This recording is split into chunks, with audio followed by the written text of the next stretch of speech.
Unang Samuel, Kabanata 2. Ganito ang naging panalangin ni Ana. Pinupuri kita, Yahweh, dahil sa iyong kaloob sa akin. Aking mga kaaway, ngayoy aking pinagtatawanan, sapagkat iniligtas mo ako sa lubos na kahihiyan. Si Yahweh lamang ang banal, wala siyang katulad. Walang ibang tagapagtanggol liban sa ating Diyos. Walang maaaring magyabang sa iyo, Yahweh. Walang maaaring maghambog, sapagkat alam mo ang lahat ng bagay. Ikaw ang hahatol sa lahat ng ginagawa ng tao. Ginapi mo ang mga makapangyarihan at pinapalakas ninyo ang mahihina. Kaya't ang dating mayayaman ay nagpapaupa para may makain. Masagana ngayon ang dating maralita. Nagsilang ng 7 ang dating baog, at ang maraming anak ngayoy nalulungkot. Ikaw, O Yahweh, ang may kapangyarihang magbigay o bumawi ng buhay. Maaari mo kaming itapon sa daigdig ng mga patay, at maaari ring buhayin muli. Maaari mo kaming payamanin o paghirapin, maaari ring ibaba o itaas. Mapapadakila mo kahit ang pinakaaba, mahahango sa kahirapan kahit ang pinakadukha. Maihahanay mo sila sa mga maharlika, mabibigyan ng karangalan kahit na ang mga hampas lupa.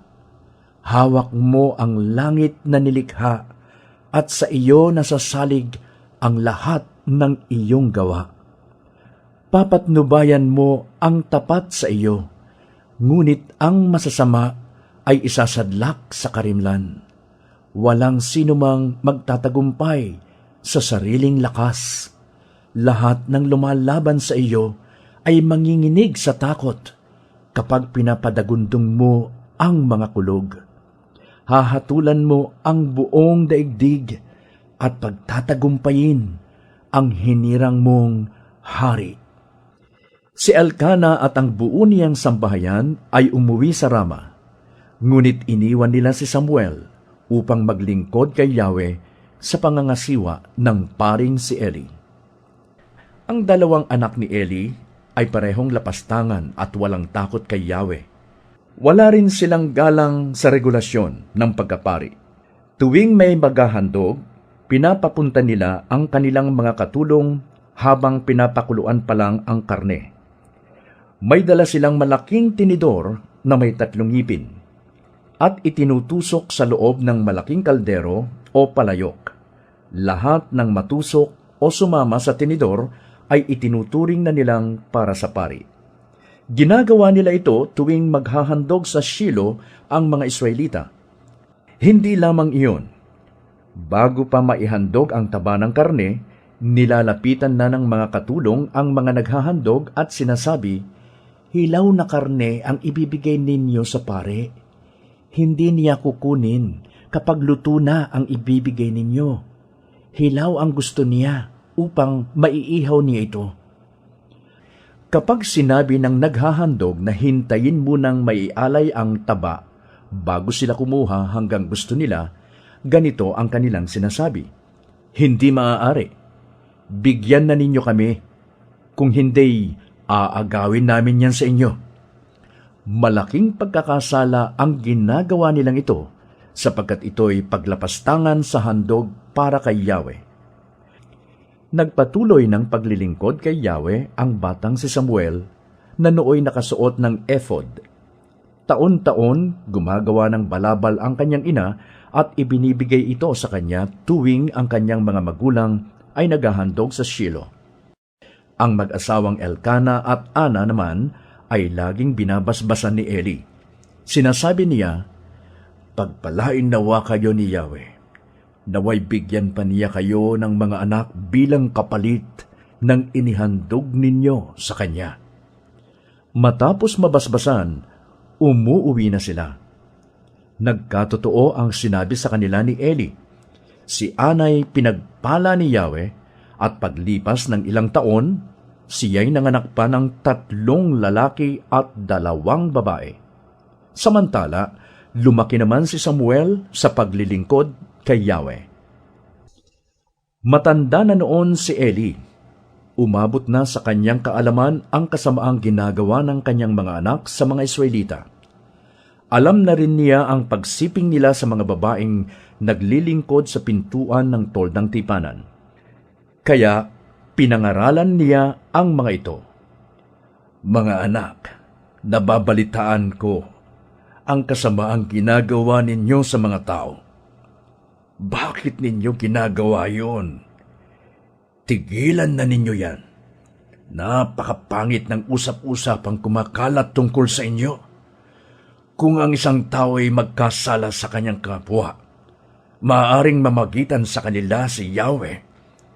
Ngunit sino ang mamamagitan kung kay Yahweh siya nagkasala? Ngunit hindi siya pinakinggan ng kanyang mga anak sapagkat nais na silang parusahan ni Yahweh. Si Samuel namay patuloy na lumaking kalugod-lugod kay Yahweh at sa mga tao. Minsan, si Eli ay nilapitan ng isang propeta ng Diyos. Sinabi sa kanya, "Ganito ang ipinapasabi ni Yahweh.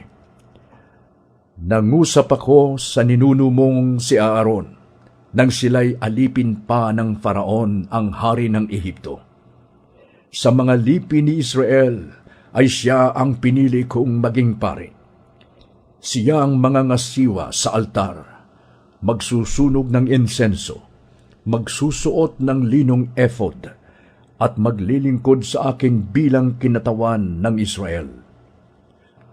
At lahat ng handog sa akin ng mga Israelita'y ibinibigay ko sa kanyang sambahayan. Bakit ninyo pinagnanasaang maangkin ng mga alay at handog sa akin?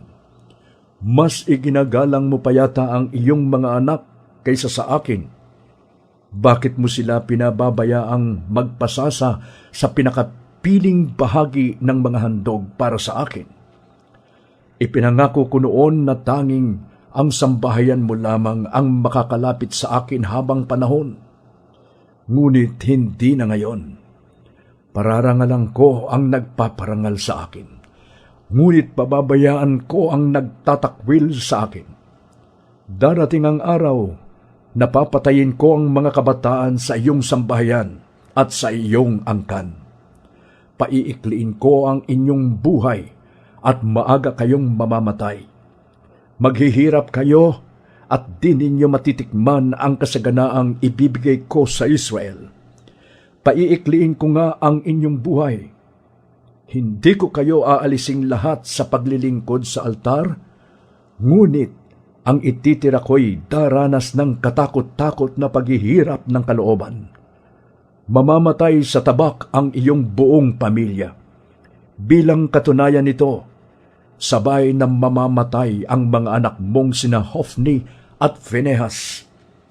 Samantala, pipili ako ng isang paring magiging tapat sa akin at susunod sa aking kalooban. Bibigyan ko siya ng sambahayan na maglilingkod sa akin habang panahon sa harapan ng mga haring aking hihirangin. Ngunit ang matitira sa iyong sambahayan ay mamamalimos sa kanya.